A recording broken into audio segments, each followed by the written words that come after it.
The U.S. Treasury is erasing $2 trillion in liabilities without a congressional vote. There are 5 mechanisms allowing this rewrite, and if you have a retirement account, mortgage, or dollar-denominated savings, you need to understand which one matters most. In a windowless office at the Social Security Administration, an actuary opens a spreadsheet.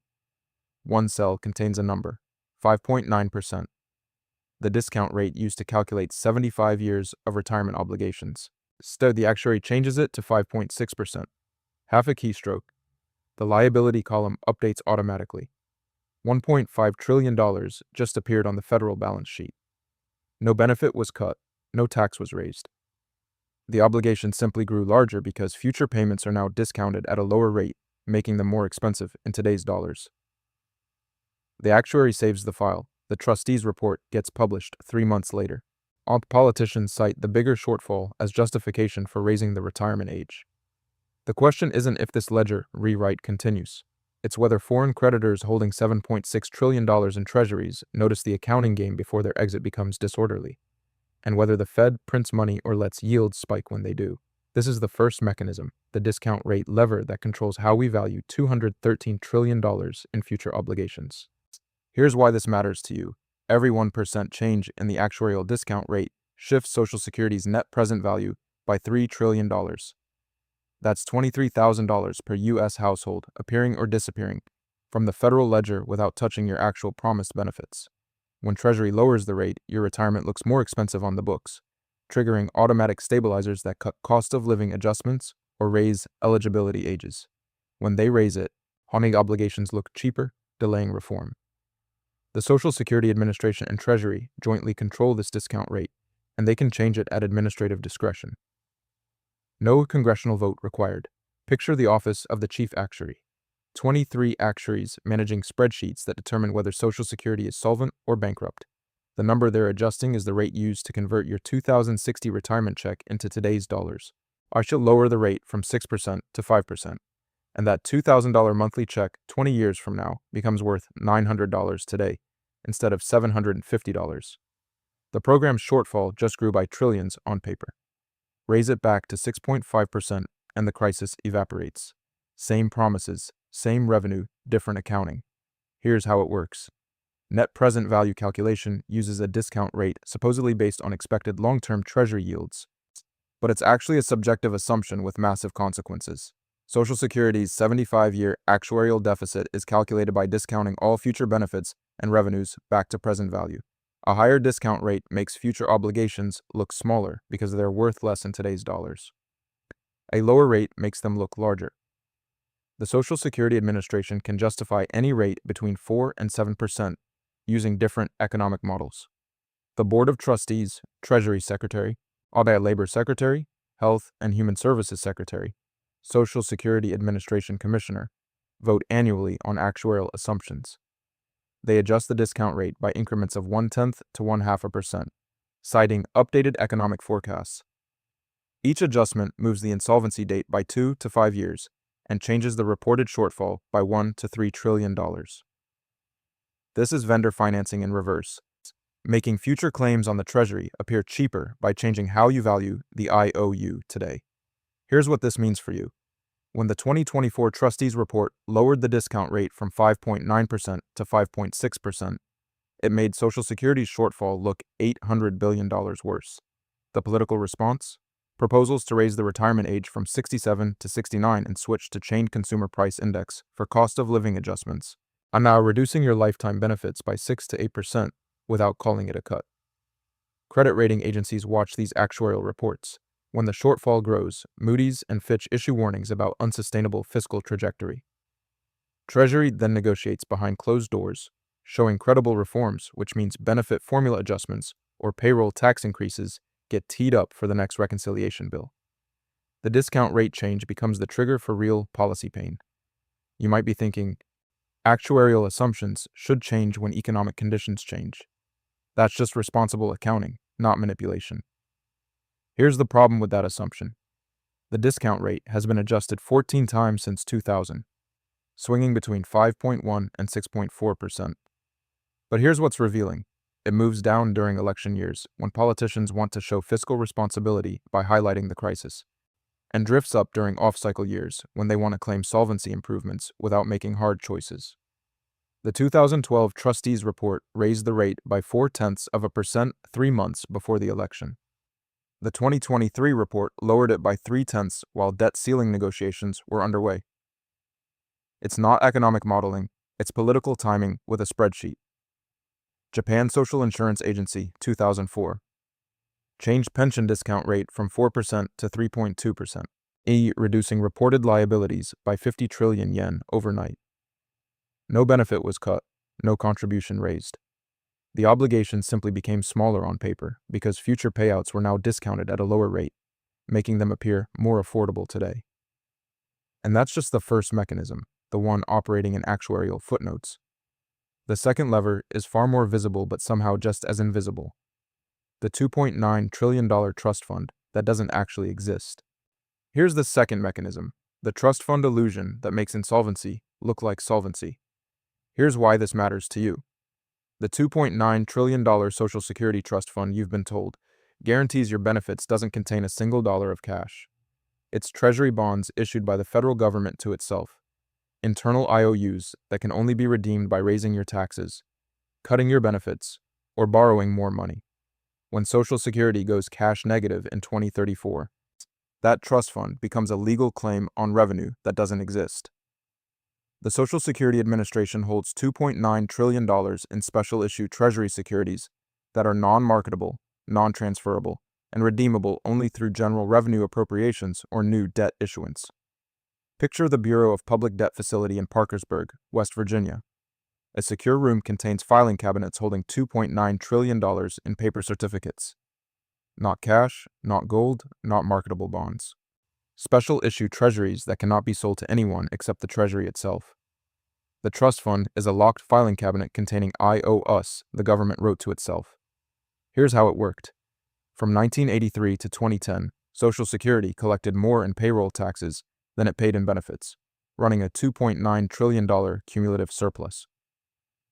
That cash went straight into the Treasury's general fund and was spent on wars, highways, farm subsidies, everything. In exchange, Social Security Administration received non-marketable bonds with a promise to pay later. Let me be completely clear. These are intergovernmental holdings, internal debt circulation, disguised as an asset reserve. By law, Social Security surpluses must be invested in Treasury securities, but these aren't bought on the open market. They're issued directly by Treasury to Social Security Administration at a statutory interest rate currently around 2.4%. Social Security Administration can't sell them to anyone else. They can only be redeemed by Treasury. When Social Security needs cash to pay benefits exceeding payroll tax revenue, happening since 2021, Social Security Administration submits redemption requests to Treasury. Treasury must then either raise the money through new taxes, cut other spending, or issue new public debt. The trust fund doesn't provide funding. It provides legal authorization to increase public borrowing. This is forced lending to the government by its own retirement program, secured by the full faith and credit of the borrower paying the lender back with money borrowed from someone else. Here's what this means for you. Every year from now until 2034, Social Security pays out around $100 billion more than it collects. Treasury redeems trust fund bonds to cover the gap, which means issuing $100 billion in new public debt annually. When the trust fund is exhausted in 2034, benefits automatically cut by 23% unless Congress acts. Your $2,000 monthly check becomes $1,540 overnight.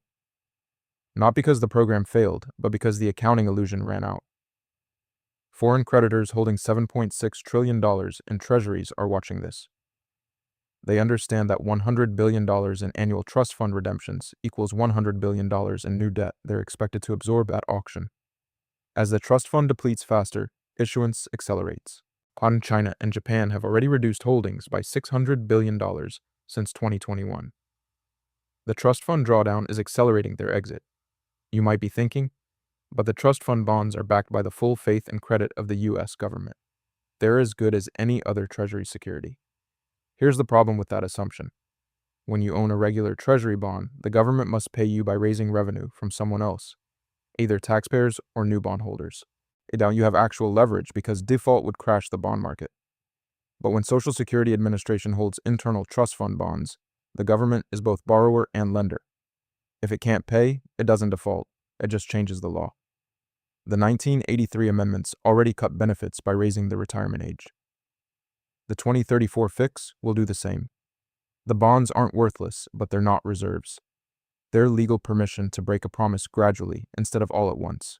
Britain's National Insurance Fund, 1948 to 1978, reported £12 billion in reserves that were actually government bonds issued to itself. When demographic crisis hit in the 1970s, Parliament discovered the fund held no cash, only I owe us. Benefits were paid from general taxation, and the fund was revealed as an accounting fiction masking pay-as-you-go reality. That's the trust fund illusion, the mechanism that turns government spending into investment without moving a dollar. But the third lever is even more elegant. The way baseline budgeting makes real spending increases look like cuts. This is the third mechanism, baseline drift, the accounting rule that turns spending increases into cuts. Here's why this matters to you. Congressional Budget Office projections assume Medicare spending grows 7.5% annually over the next decade. If Congress passes a bill limiting growth to 5%, still a $400 billion increase. Congressional Budget Office scores it as a $600 billion cut. Politicians claim they reduce the deficit while actual spending rises by $4 trillion. Your taxes go up to fund the savings that never reduce cash flow.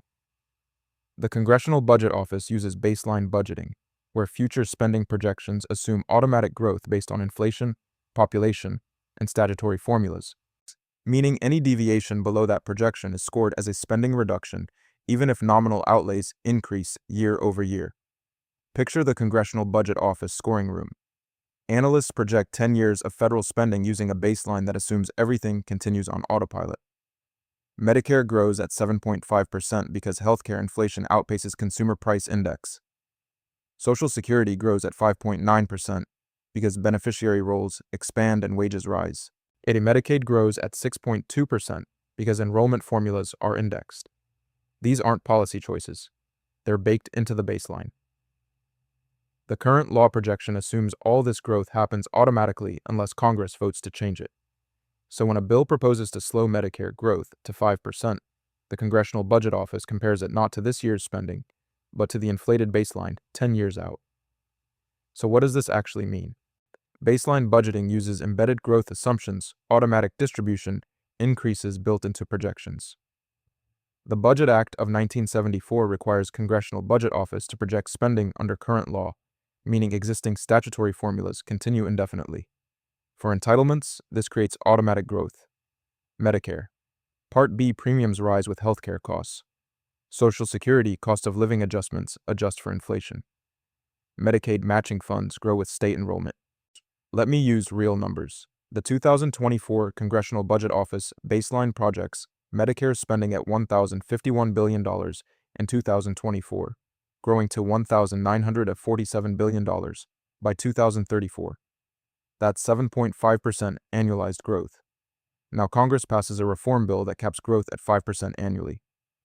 By 2034, Medicare spending is $1,713 billion. Congressional Budget Office scores this as a $234 billion reduction compared to baseline, even though actual spending increased 63% over the decade. This is covenant baseline manipulation, changing what compliance means by adjusting the reference point. Here's what this means for you. The 2023 Fiscal Responsibility Act claimed to cut $1.5 trillion from the deficit over 10 years. Actual result? Debt ceiling suspended, spending caps that rise with inflation, and Medicare savings that slow growth from 7.5 to 6.8%. The deficit for 2024 still hit $1.9 trillion. Politicians campaign on historic deficit reduction, while the Treasury borrows $2 trillion annually. You pay higher interest rates on mortgages and credit cards because markets see through the baseline game, even if voters don't.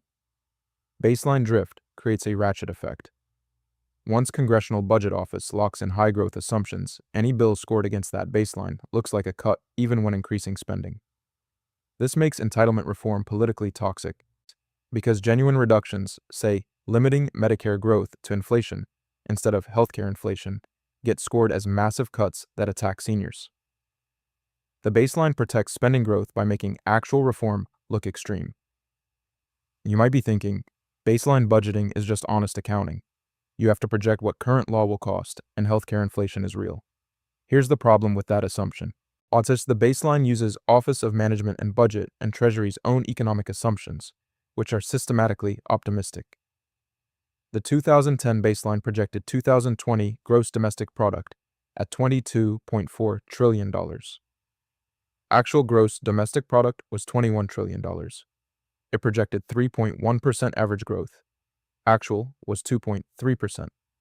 It projected 4.2% unemployment. Actual was 8.1% pre-pandemic average. When growth assumptions are inflated, baseline spending projections are inflated.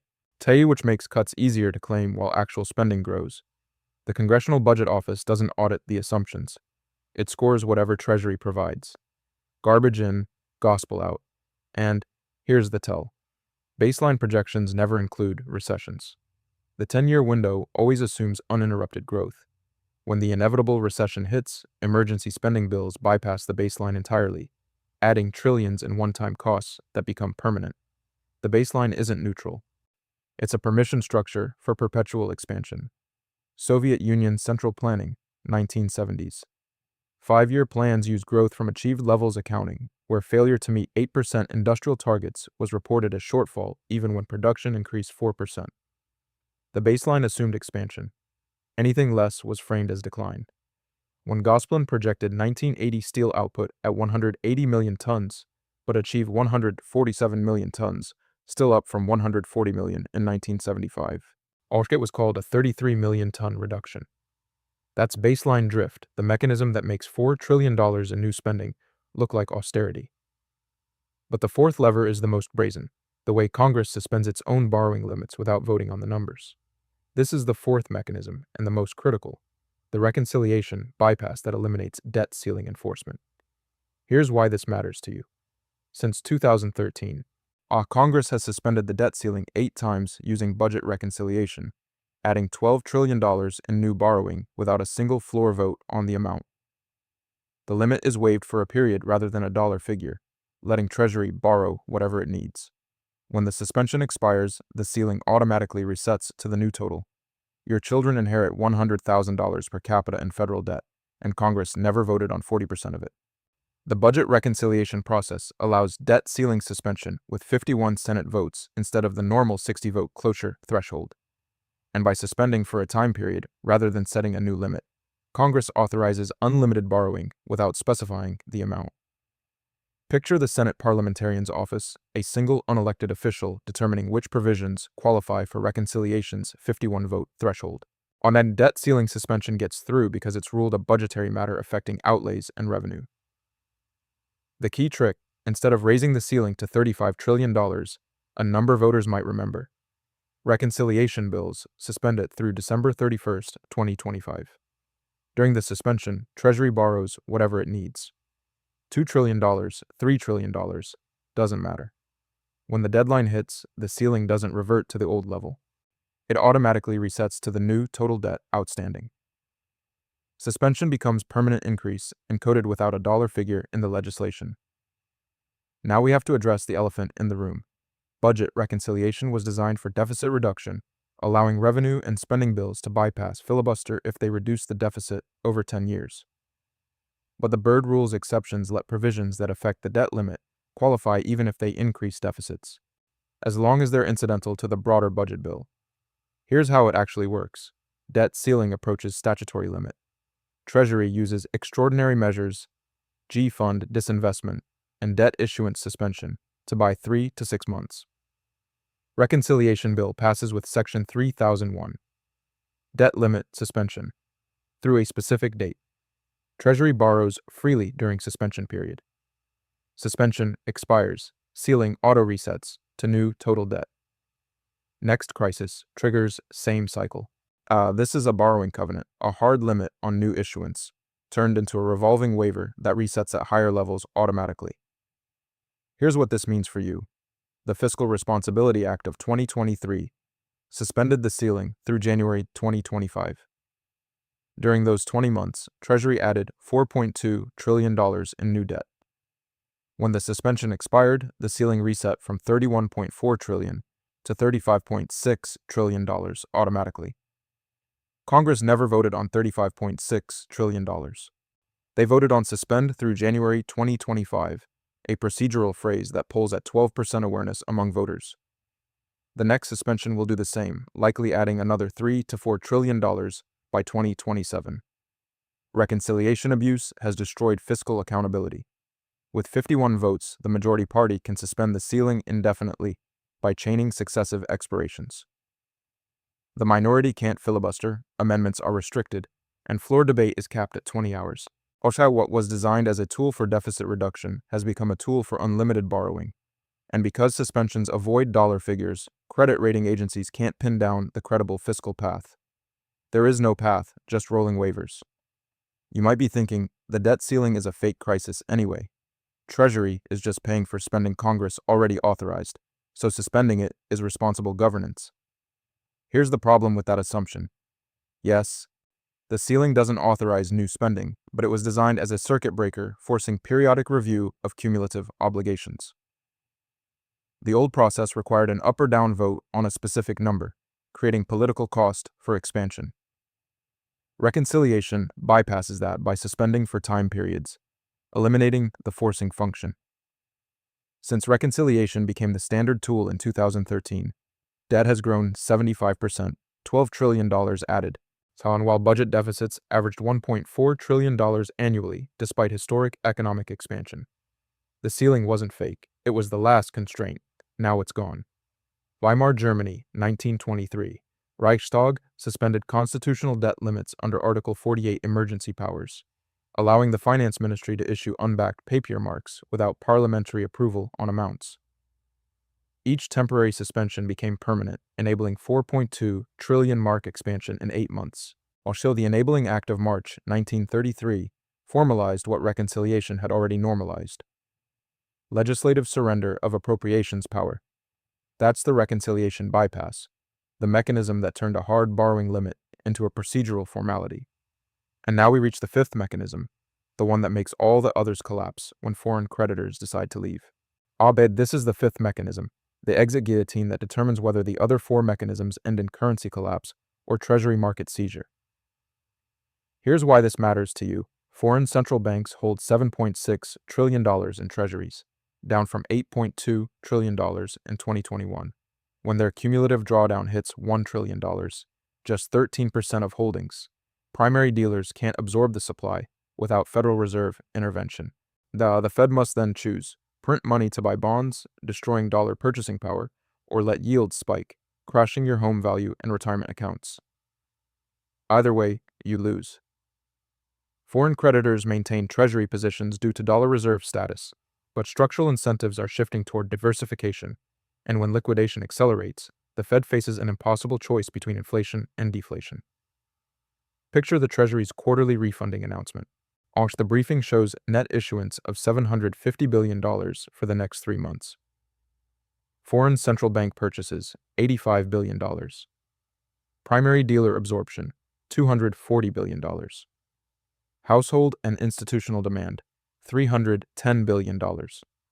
Gap, $115 billion. That gap gets filled by the Federal Reserve's system open market account, printed money masquerading as liquidity provision. Now scale that gap. If foreign buying drops another $200 billion annually, the Fed must print $1.5 trillion over 5 years just to clear auctions. At that scale, inflation returns, real yields turn negative, and the liquidation accelerates. Bottom line. This is the Fed's dual mandate flexibility, price stability versus full employment, providing inflation tolerance during treasury absorption. When foreign creditors sell treasuries, primary dealers buy at auction, then immediately repo them to the Fed for cash. The Fed's balance sheet expands, money supply grows, inflation rises.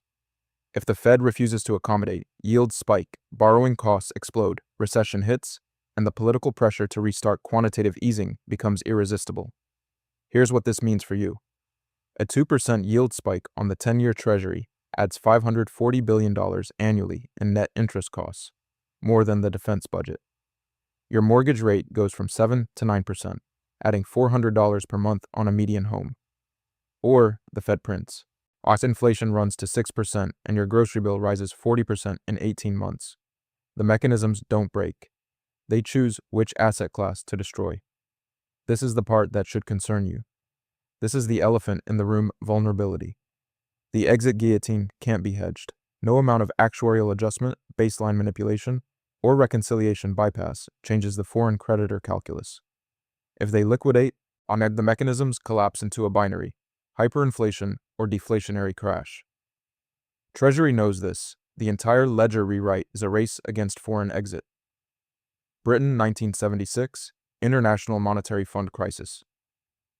Foreign sterling holders liquidated £2.1 billion over 9 months, forcing Bank of England to choose. Defend the pound by raising rates to 15%, collapsing housing or print, accepting 25% inflation. Chancellor Healey chose door 3, International Monetary Fund bailout with governance covenants requiring spending cuts. The exit guillotine fell, sovereignty followed. Those are the 5 mechanisms rewriting the federal ledger. The first 4 buy time, the 5th determines whether time runs out slowly or all at once. Those are the 5 mechanisms rewriting the federal ledger. The discount rate lever that erases trillions with a spreadsheet cell. The trust fund illusion that turns government spending into reserves. The baseline drift that makes increases look like cuts. The reconciliation bypass that eliminated the debt ceiling without admitting it. And the exit guillotine that determines whether this ends in inflation or deflation when foreign creditors leave. The first 4 mechanisms are already operational. Treasury adjusts, reclassifies, and suspends daily. The 5th mechanism is the timer. When it falls, the accounting games end, and the mathematics of insolvency become unavoidable household reality.